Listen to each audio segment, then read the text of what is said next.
दोस्तों, Vodafone idea की बात करें तो स्टॉक के अंदर गिरावट शुरू हो गई और इस गिरावट के पीछे सबसे बड़ी वजह कि सुप्रीम कोर्ट में जो आज सुनवाई होनी थी उसको आगे टाल दिया गया है।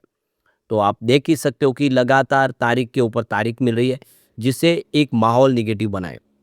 शुरुआत अच्छी थी, तेजी भी बनी थी, लेकिन लग रहा था कि आज कोई फैसला आएगा, लेकिन इसको दिवाली के बाद टाल दिया गया। तो एक बात तो समझ में आ रही है कि ये जो एक के बाद एक तारीख मिल रही है, इसको मामले को आगे बढ़ाया जाए, तो ये तो समझ में आ रही है कि शायद इस बार कुछ ठोस फैसला हो सकता है। अगर अपील खारिज करनी हो तो तुरंत ही कर देते, लेकिन अब जब ये मामला आगे बढ़ रहा है तो कुछ पॉजिटिव ही निकल के आएगा। तो पूरा मामला क्या है, सुप्रीम कोर्ट में क्या बात हुई, उसको समझने की कोशिश करेंगे और उसके अलावा कुछ और बड़ी अपडेट निकल के आ रही है, कुछ बड़ी गुड न्यूज़ है। कंपनी ने बहुत शानदार फैसला किया है। इस फैसले के बाद आने वाले समय वोडाफोन आइडिया को एक नया जीवन भी मिल सकता है।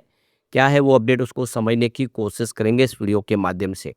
लेकिन फ्रेंड्स, उससे पहले अगर आप पहली बार हमारे चैनल पे आए तो चैनल को सब्सक्राइब कर दीजिए, एक बेल आइकॉन दबा दीजिए ताकि जब भी नया वीडियो बने पहला नोटिफिकेशन आपको मिले। वीडियो पसंद आए तो लाइक से ज़रूर कीजिए। चलो फ्रेंड्स, वीडियो स्टार्ट करते हैं। मैं हूँ आपका दोस्त SB दवे और हमारे अपने चैनल ऑनलाइन कमाई में आपका बहुत बहुत स्वागत है।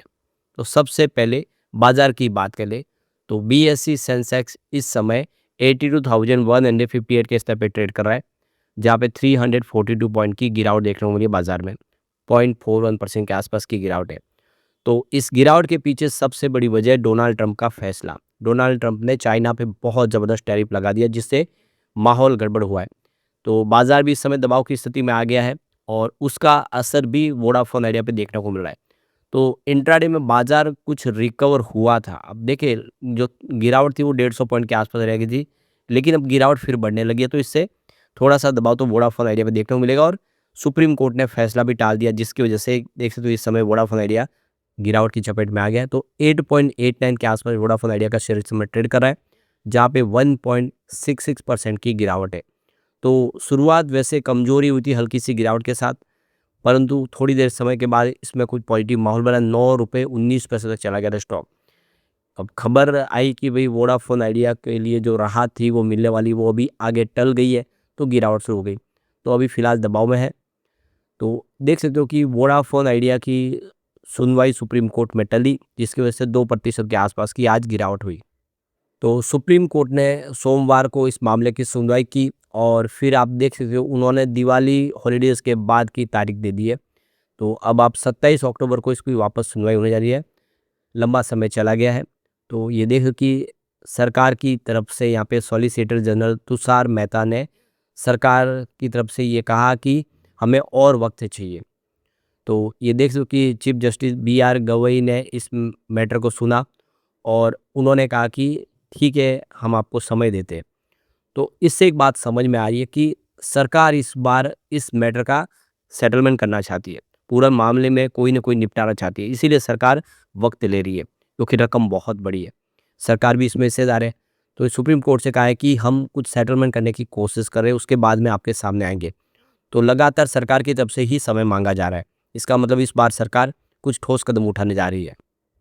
तो सितंबर मंथ में वोडाफोन आइडिया सुप्रीम कोर्ट में चला गया था। उनके ऊपर जो 9,450 करोड़ रुपीज़ का जो AGR बकाया का जो अलग से उनको नोटिस मिला था सरकार की तरफ से, तो उसको लेकर वो सुप्रीम कोर्ट गए कि सुप्रीम कोर्ट का फैसला 2019 को लेकर आ चुका है कि उन्होंने फिक्स कर दिया कि AGR चुकाना है। उसके बाद में और एक्स्ट्रा सरकार हमसे पैसे मांग रही है। इसी को उन्होंने चैलेंज किया था। उसके बाद में वोडाफोन आइडिया में एक नई फ्रेश अपील और की है और इस बार उन्होंने कहा है कि जो AGR बकाया उस पे जो पेनल्टी लगाएगी वो पेनल्टीज और जो इंटरेस्ट लगाएगा उसको माफ़ कर दिया जाए। जो प्रिंसिपल अमाउंट है उसको किस्तों में चुकाने की हमें मोहलत दे दे। तो सरकार भी इसको लेकर पॉजिटिव है। सरकार चाहती है कि इसका कोई सेटलमेंट हो। तो इसीलिए अगर देखें तो सरकार एक वन टाइम सेटलमेंट करना चाहती है पूरा जो AGR बकाया है। तो आप समझ सकते हो कि इससे एक राहत मिल सकती है कंपनी को। इस समय यूके की गवर्नमेंट के साथ इंडिया का भी फ्री ट्रेड एग्रीमेंट हो रहा है। वोडाफोन PLC यूके की कंपनी है। सरकार चाहती है कि एक पॉजिटिव मैसेज जाए। तो ऐसे में इसी वजह से थोड़ा समय लग रहा है क्योंकि कोई ना कोई इस बार ठोस कदम उठाया जाएगा। तो करीब 2 लाख करोड़ के आसपास का कर्ज है वोडाफोन आइडिया पे सरकार का, लेकिन सरकार खुद इसमें कंपनी में अब 49% की हिस्सेदार है। तो अब देखना होगा कि किस तरह से इस पूरे मामले की सुनवाई होती है और कैसे इसमें से बाहर निकला जाता है। अब यहाँ पे एक बड़ी अपडेट और निकल के आ रही है। वोडाफोन आइडिया ने अपनी रणनीति में कोई बदलाव किया थोड़ा-सा। अब वो 4G 5G पे नहीं बल्कि 2G पे फ़ोकस कर रहे हैं। तो देख सकते हो कि ये 2G तो बहुत पहले बाज़ार से आउटडेटेड हो गया, लेकिन अभी भी बहुत सारे कस्टमर हैं जो कीपैड फ़ोन यूज़ करते हैं। उनमें सिर्फ़ 2G सर्विस चलती है और उन्हीं के ऊपर फ़ोकस किया जा रहा है, क्योंकि दूसरी जो कंपनियाँ एयरटेल और रिलायंस जियो, वो अब 4G और 5G कस्टमर की तरफ फ़ोकस करे, तो इन्होंने 2G कस्टमर को टारगेट करने की तैयारी की, ताकि वो कस्टमर बेस इनके पास फिर आए। उनके पास अगर एयरटेल और जियो की सिम है तो वो भी धीरे-धीरे 2G की तरफ इधर कन्वर्ट हो गए। अभी भी बहुत सारे हिंदुस्तान में लोग हैं जो इस सेवा का इस्तेमाल अभी कर रहे हैं। है कि इन्होंने अपना गोल थोड़ा-सा शिफ्ट किया है, क्योंकि 5G में अभी बहुत पीछे ही है, 4G नेटवर्क भी पूरी तरह से एस्टेब्लिश नहीं कर पाए, तो इनका फ़ोकस 2G पर है। 2G के माध्यम से अपना ARPU बढ़ाना चाहते हैं। हालाँकि वी आई ने कई शहरों में 5G सर्विस लॉन्च की है, लेकिन उनके जो यूज़र्स हैं अभी भी लगातार कम हो रहे हैं, यानी 5G सर्विस के बावजूद भी कस्टमर बेस बढ़ नहीं रहा है। तो उन्होंने अब 2G पे फ़ोकस करना शुरू किया है।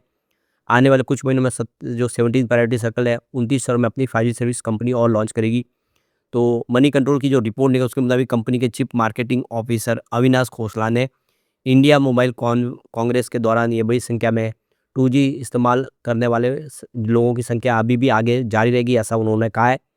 और इसके पीछे सबसे बड़ी वजह है कि सभी लोग 4G 5G फ़ोन अफोर्ड नहीं कर सकते। 2G फ़ोन और 5G फ़ोन की कीमत में बहुत बड़ा अंतर है। जहाँ पे 2G फ़ोन 700 से 800 रुपए में मिल जाता है, वहीं 4G फ़ोन की कीमत कम से कम 6000 रुपए के आसपास है।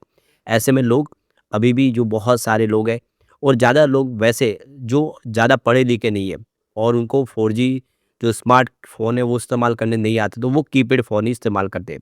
कंपनी के चीफ मार्केटिंग ऑफिसर ने आगे कहा है कि जब तक कीमतों में यह गैप बना रहेगा, यूजर्स 2G फ़ोन यूज़ करते रहेंगे।